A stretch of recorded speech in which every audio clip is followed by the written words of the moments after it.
आज ज़रा बात करते हैं एक ज़बरदस्त स्पोर्ट की, जिसको जब मुझे गुस्सा आता है मैं कहती हूँ काश मैं ये इसमें जाके ना अपने सारी पेंट अप एनर्जी निकाल सकती, but it's becoming increasingly popular with the young people in Pakistan.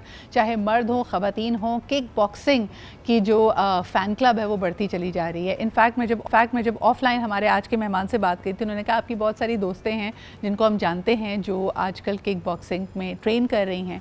I think it's a full body workout. लेकिन आज हमारे साथ मौजूद हैं पाकिस्तान नंबर 1 किक बॉक्सर, हमारे साथ हैं जनाब हाजिक चांडियो। अस्सलाम वालेकुम हाजिक, क्या हाल है आपके? बिल्कुल ठीक, थैंक अच्छा यू फॉर मुझे हैविंग बताओ कि जब हम बॉक्सर का इनिशियली एक इमेज आता था और हम बचपन में WWE फाइट्स एंड रेसलिंग्स वगैरह देखते थे, we used to think of a very different image. Looking at you, you're lean, you're suave. How did kickboxing happen to you? Did as a child wrestling interest you? जी बिल्कुल, wrestling को देखते हुए grow up हुआ। और wrestling और kick boxing में difference ये है, उसमें कैटेगरी नहीं होती वेट की। We are in in a category. अब मेरी एक कैटेगरी है, सर्टेन वेट मेंटेन करना है मुझे। मैं वेट से ऊपर जा नहीं सकता। तो इसी तरह कुछ 8 से 10 कैटेगरीज हैं, so you have to be in your category. और किक बॉक्सिंग का स्टार्ट ऐसे हुआ कि मैं फैमिली में, my father and uncle they used to represent Pakistan in karate.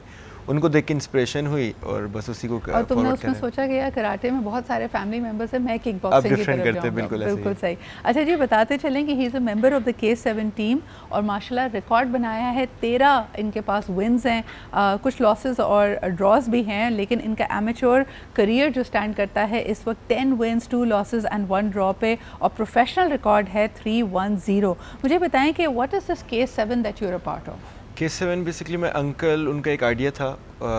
उन्होंने देख के रखा, वो 7 उनका लकी नंबर था। हाँ। तो उन्होंने इस आइडिया को देख के क्रिएट किया और उन्होंने कहा कि अकेडमी होनी चाहिए इंटरनेशनल लेवल की, क्योंकि उनका एक्सपीरियंस यूके का था।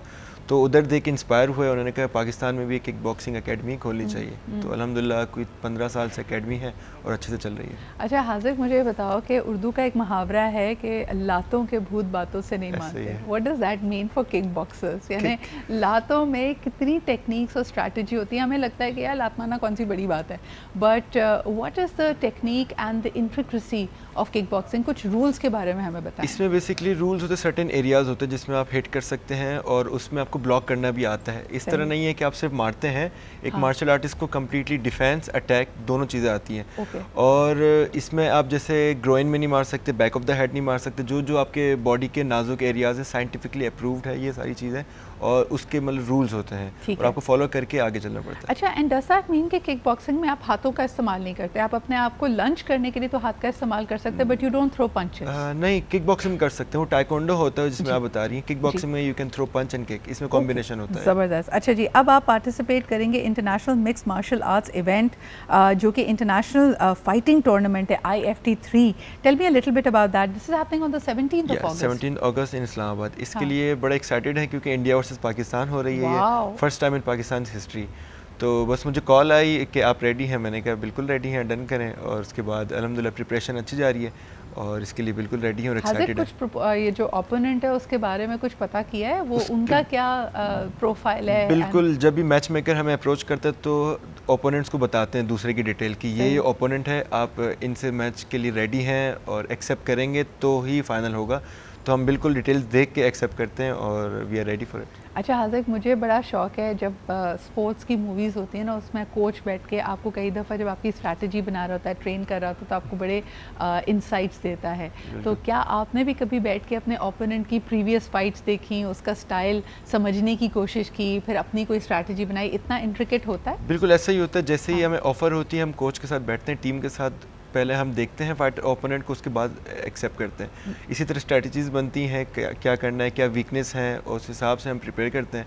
फाइट कैंप उस हिसाब से चलता है। फिर हर फाइटर डिफरेंट होता है और उस हिसाब से ट्रेनिंग करते हैं। अच्छा, और हर फाइटर का जो प्रीवियस फाइट में कोई पैटर्न उभर के हमेशा आता है कि यार ये इसकी स्ट्रेंथ है, ये इसकी वीकनेस है, और फिर आप लोग कोशिश करते होंगे कि वीकनेस को एक्सप्लॉइट करें। ऐसा ही जिस फाइटर की जो बेस्ट होती है वो उसी को ही अप्लाई करता है और हम कोशिश करते हैं उसको काउंटर करें, उसी हिसाब से स्ट्रैटेजीज बनाते हैं और अल्हम्दुलिल्लाह कामयाब अब तक हो रहे हैं। ज़बरदस्त। मुझे ये बताएं कि ट्रेनिंग्स कितनी अग्रेसिव होती हैं। 17 August is just round the corner, 15 दिन दूर हैं। तो जब कोई इतनी बड़ी फाइट करीब आ जाती है तो पूरा schedule must have been very very strict right now. ऐसा ही है क्योंकि ट्रेनिंग को देख के आपको डे का प्लान करना पड़ता है कि सुबह की ट्रेनिंग है, फिर दोपहर को रेस्ट है, शाम को फिर ट्रेनिंग है, उस हिसाब से आपको डाइट लेनी पड़ती है और सारे काम को मैनेज मैं ट्रेनिंग के हिसाब से करता हूँ। अच्छा, ट्रेनिंग फर्स्ट फिर सारे काम। वाओ, मुझे डाइट के बारे में भी बताएं because a lot of people want to know कि किक बॉक्सर्स या पहले जो एक पहलवान का या रेसलर का इमेज आता था ना, वो समझते थे कि भाई अनलिमिटेड फूड सप्लाई होती है, but now when I see people like you, you are very very meticulous. आप लोगों का एक साइंटिफिकली डिजाइन डाइट है